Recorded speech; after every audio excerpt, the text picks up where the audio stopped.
Welcome to the episode of Jay Leno's Book Club. Remember, no self-help, no weight loss, just stuff that rolls, explodes, and makes noise.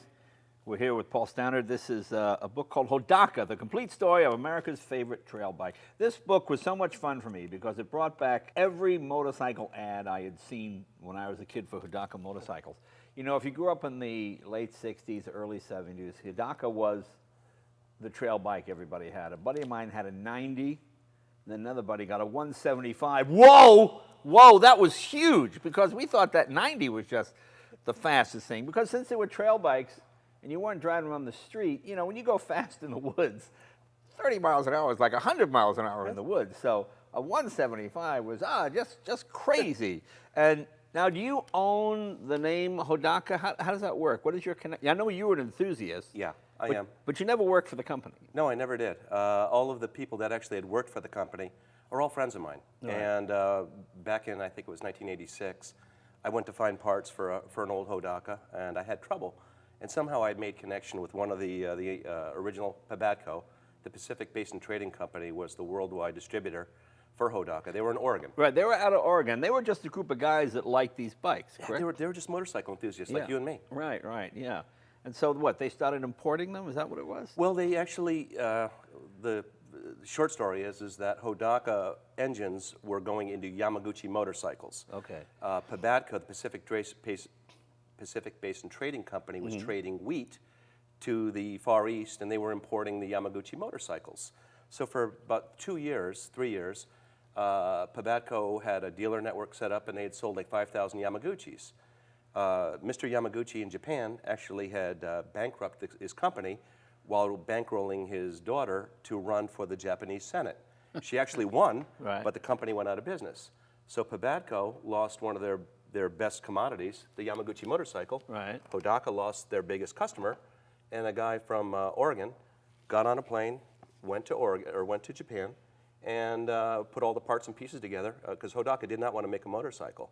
But he went over there and just got all the parts and pieces together and said, here it is, can you do this? And that's how the Hodaka got started. Yeah, that's the kind of way we rode when we were kids. No helmet, no padding, just a good cotton t-shirt, and boom, we fall off, hit your head on a rock, and that's pretty much the end of the story. But now look, here's some of the, so there's John Wayne on a Hodaka. There's Peter Graves from Mission Impossible. And my friend, Mike Connors, Mannix. My mom would watch Mannix every week. My mom was so impressed that I knew Mannix. Ooh, yeah, cool. You know, it's just a lot of fun. It's certainly an easy read. I remember the Super Rat. How many Hodakas do you own? I'm curious. Myself, right now, probably about 200. About 200, okay. Yeah. See, honey? Okay. See?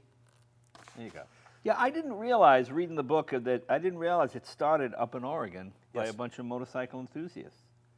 And they did it out of necessity pretty much for themselves. They had, they had chopped bikes, they had custom built their own folding foot pegs and all sorts of things that when the first Ace 90 came out in 1964, they just incorporated that into the model. And what made them eventually go under? Because they were excellent bikes. Was the competition just too much, or what happened? Well, in 1972, they were actually sixth in sales in the United States.